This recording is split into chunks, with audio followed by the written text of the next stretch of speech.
What's up everyone, Max Power here and welcome back to the arena. Today we got another deck profile video for you and it's going to be none other than Giratina VStar Lost Box deck. We're going to explain a little bit about why we want to use Giratina, what is the engine that makes it go, and why this is a deck that's actually going to be even better. It's good now, it's going to be even better post rotation. I'm going to go over all that real quick. Guys, if this is your first time here, welcome. I go over Pokemon trading card game details, collecting, buying, grading, deck and competitive play. Not so much for the advanced player, but more for beginner, intermediate, and sometimes it might help some advanced players as well. Of course, if you like the content, give me a like, shout out, comment, share with your friends. Keep the ball rolling. Let YouTube know that this is fun. This is something that's actually entertaining for you all.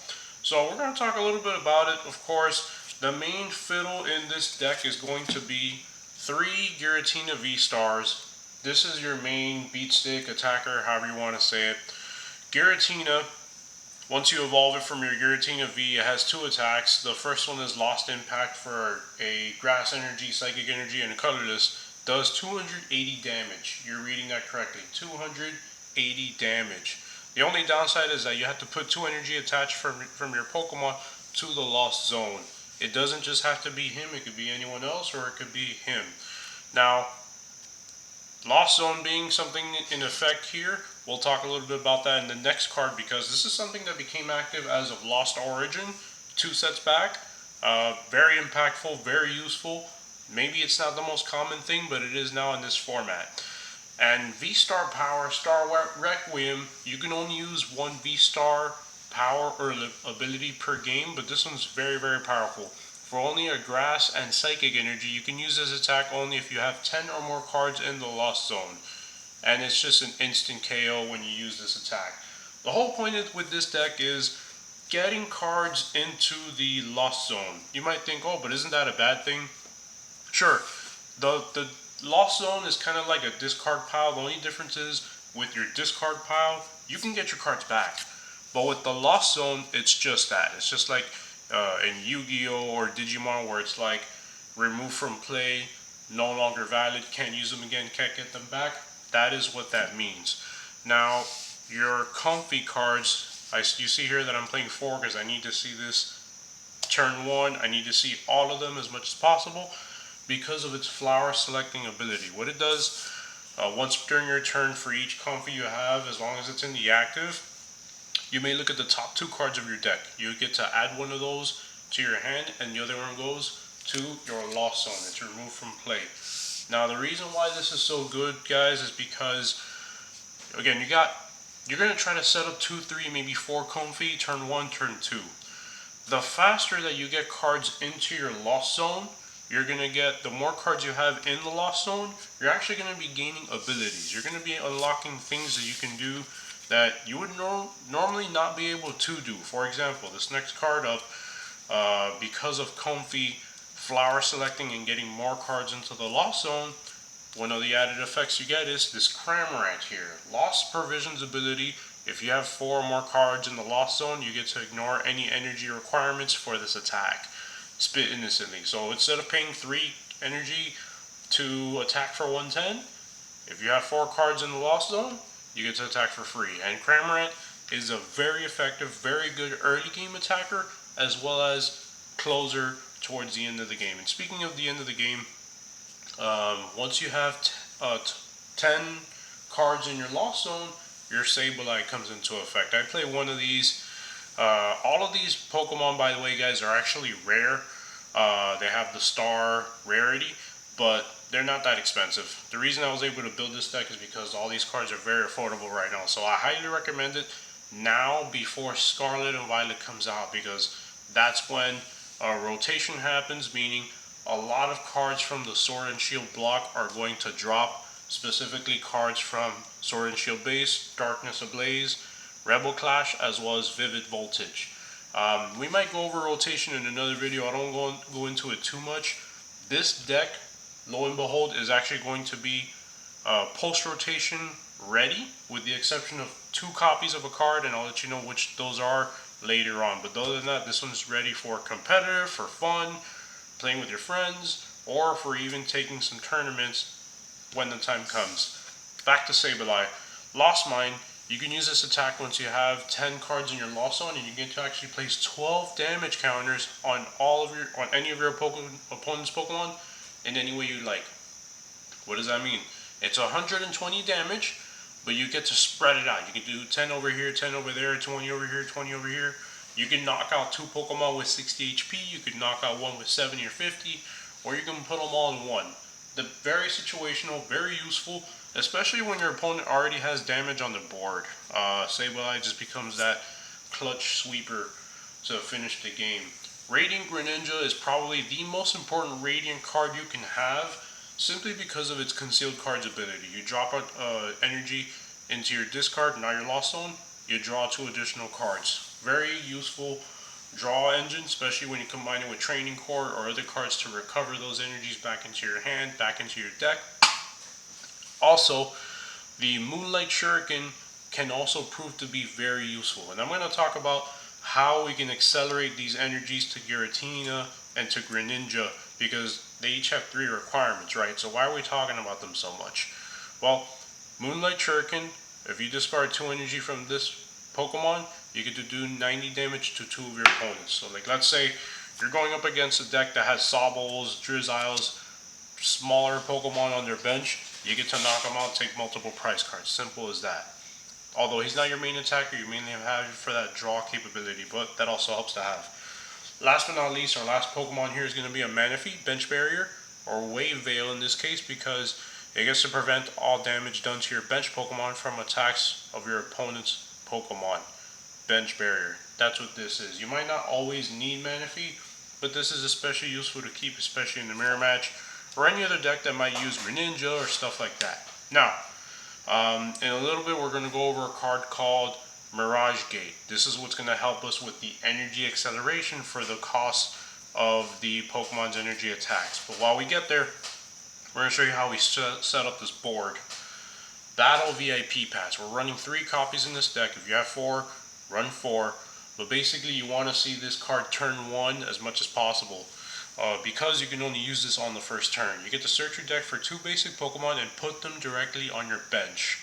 This card, this ability is broken. It's especially effective on Mew VMAX decks. I'm going to be putting up a updated Mew VMAX deck profile soon. This card still works in it. It works in Origin and Palkia decks, and works in many other decks when you need to just set up your bench and get going right away. If you get 2 of these, your board is set up. But again, you can only use it on that first turn. I'm going to go over some cards to help you set up as well.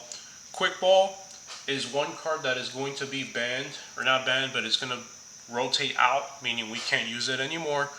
You get to drop 1 card from your hand and search your deck for a basic Pokemon. But this is fine because you can actually replace Quick Ball with Nest Ball that is actually coming out in Scarlet and Violet.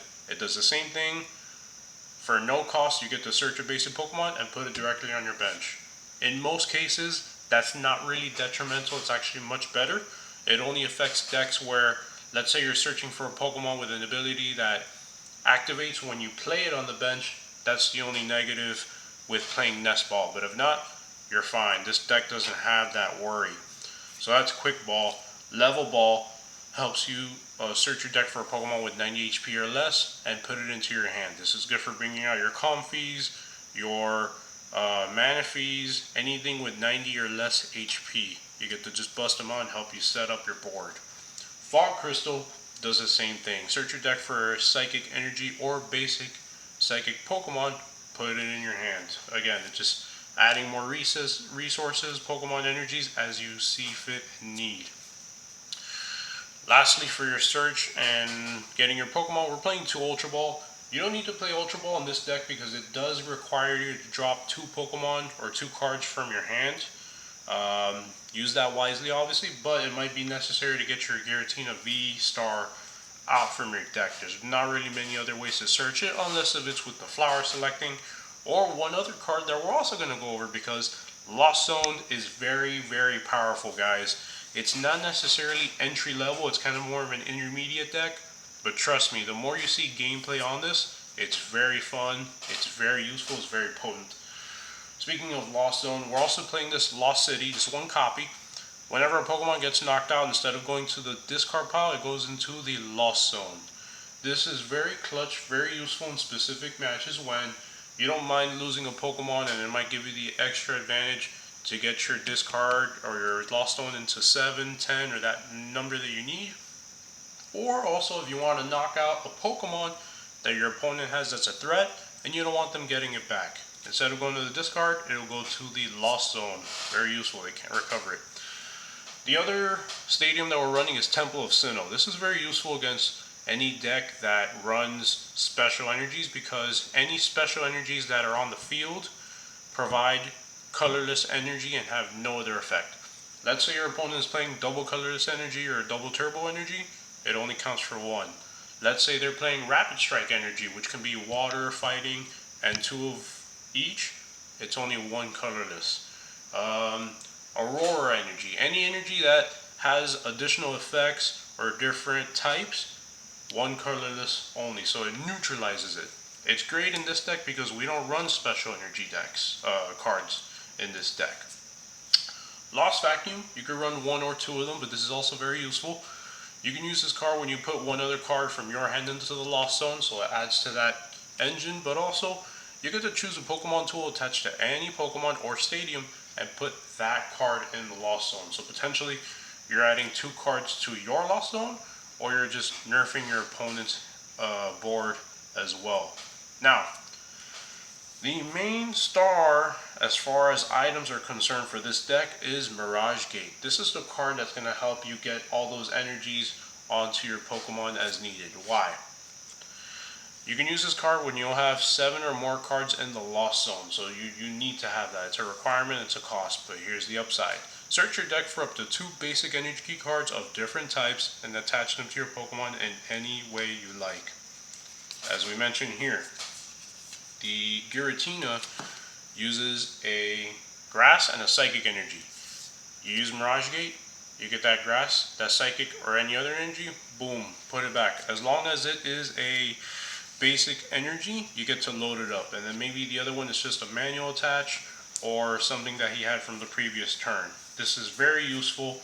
It's extremely helpful, especially with decks that run Pokemon that have energy requirements of different types. The main ones that come to mind are amazing Pokemon, like the amazing rares. They usually have 2 or 3 different types that are very awkward to set up. Well, Mirage Gate helps to mitigate that. Colress's Experiment is the #1 supporter of choice in this particular deck. Here's why. Look at the top 5 cards of your deck. Out of those 5, you get to add 3 to your hand. The other 2, they go to the Lost Zone.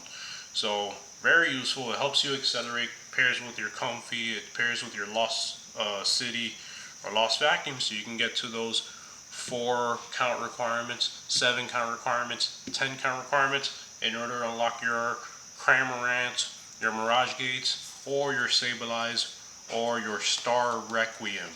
Remember that instant knockout attack that once you get 10 in there, you get to simply knock out your opponent's Pokemon. Serena and Roxanne, they're a couple useful supporters, only 1 copy of each.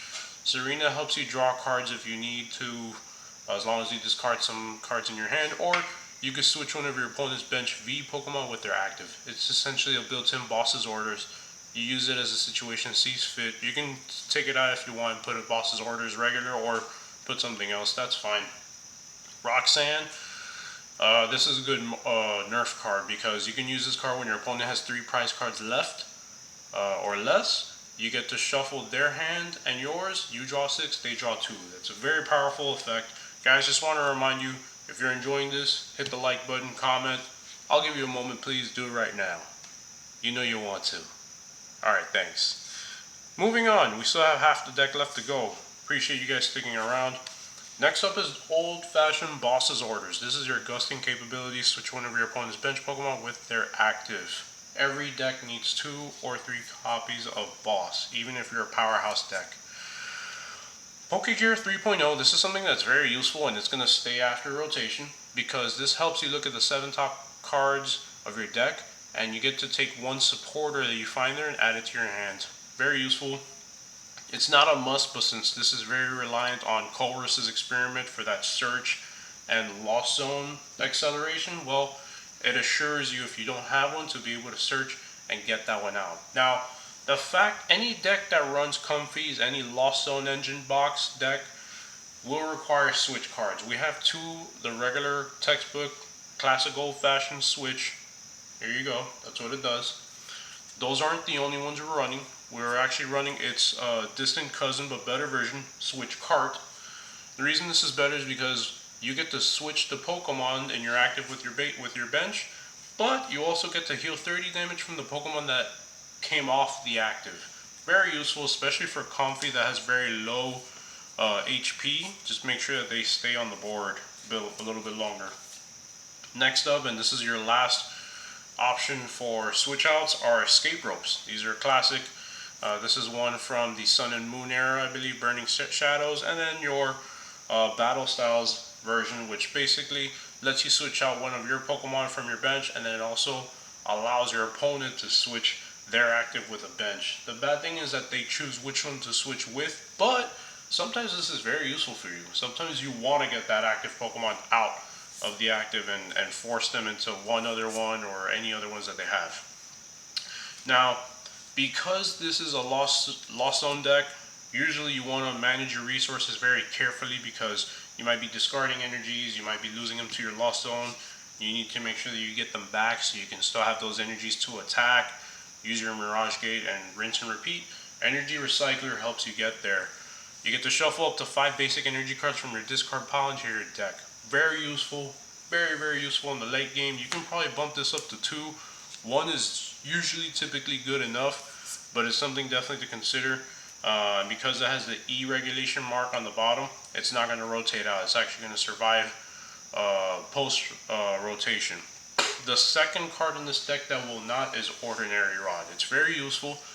You get to shuffle 2 basic Pokemon, or 2 Pokemon from your discard pile back into your deck, and or 2 basic energy from your discard pile back into your deck.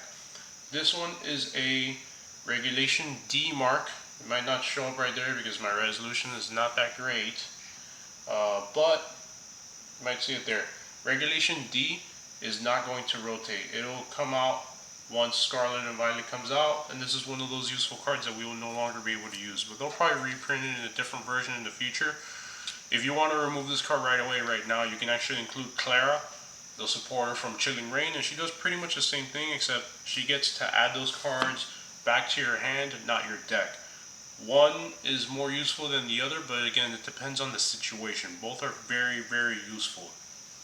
This deck runs 4 Psychic Energy, and we have plenty of energy, so we're not going to worry about the fact that it's only 4 of these and 2 of those. You have just enough to power your Giratinas, and that's it. Maybe you're Comfy, but you're not really going to be attacking with Comfy, as well as you'll need that one for your Sableye as your closing pitcher should you lose Giratina in your game.